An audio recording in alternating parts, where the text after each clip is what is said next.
This is my allegory. It's a story too long lost in purgatory about a war we didn't know was raging.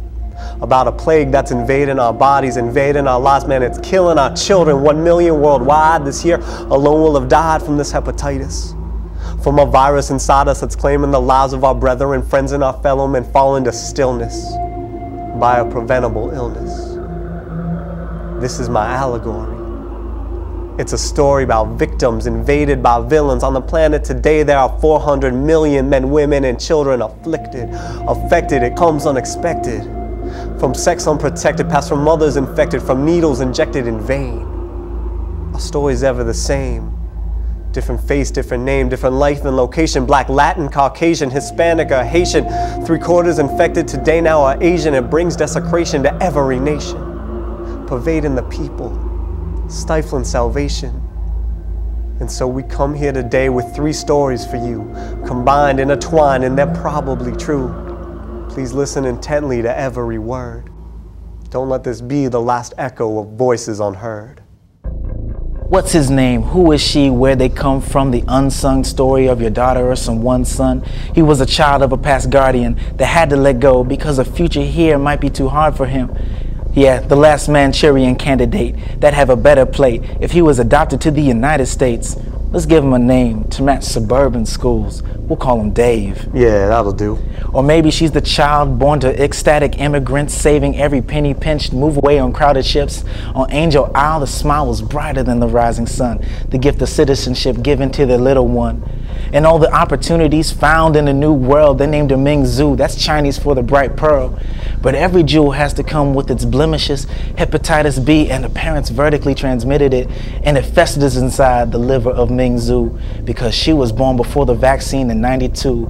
A beautiful girl who knows the surface doesn't mean a thing, but the surface antigen is floating through her bloodstream. To begin school, she got 1 dose of the ailment's cure.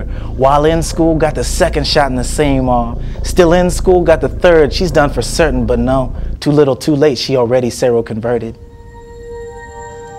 Our 3rd story starts simple. A child with dimples whose smile beguiled all cute quintessential, whose eyes tantalized and paralyzed and kept the masses mesmerized. None would surmise a quiet killer grew inside. Adopted internationally. Didn't think she dropped dead at 23.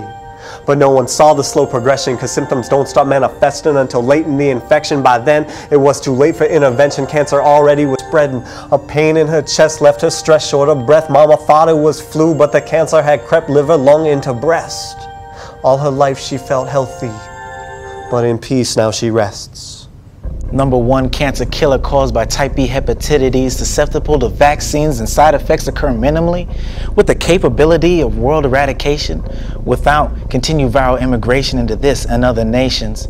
Begin the series in your arm, make sure to repeat it, but does the treatment reach everyone who really needs it?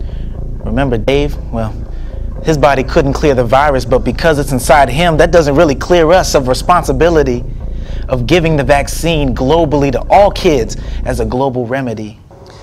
Yet between health screens and vaccines and parents that are caring, how can this fiend survive unseen, careening our bodies safe and serene? I mean, I just don't get it. If there was a vaccine for AIDS, you'd get it.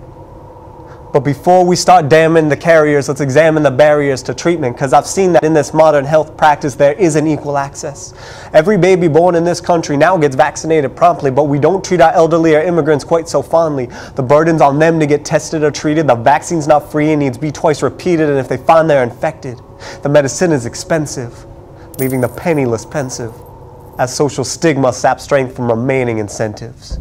Mild yellow eyes and complaining that her stomach hurt. She wasn't really ready for the doctor's words. Elevated AST and pain in the right upper quadrant.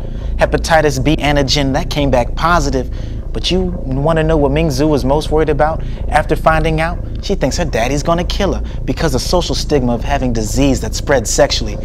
But actually, mom and dad pass quiescent forms chronically. An important point here's underscored. We can't afford to have ignored, caused by these social stigmas untoward.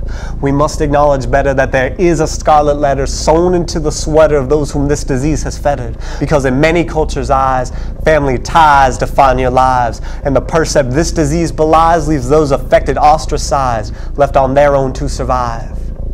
This fear of being cast out of family functions engenders consternation and compunction. Many are afraid to go get tested, afraid they won't be accepted, left relinquished and rejected, rather not know that they're infected and die young without immunity than be cast out from their community. The solution here is education.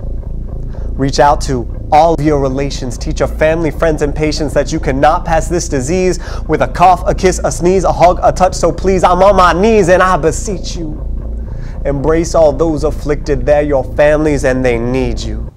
Dave, he sat in the clinic trying to dry his tears, realizing that the virus is inside of him for at least 20 years, afraid of not having all the answers, afraid of having higher risk for cancer. Would it spread from his liver to his lungs to his last breath? How many of us have to share in the same death? What about the people we didn't cover in this rhyme?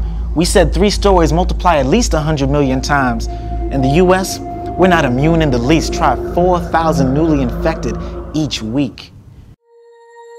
There's so much to be done. There is no smoking gun. No magical solution. We need to find resolution. But we can fight this hepatitis B, can right this inequality. Come follow me, our policy must change. Yo, there were millions of us hurting. They don't have to hide behind a curtain if we all just bear the burden. We need free vaccines. Increased health screens. Beat the streets, beseech, implore. Increased subsidies for the poor. Outreach and education. Parents, teach your children. This disease can be prevented.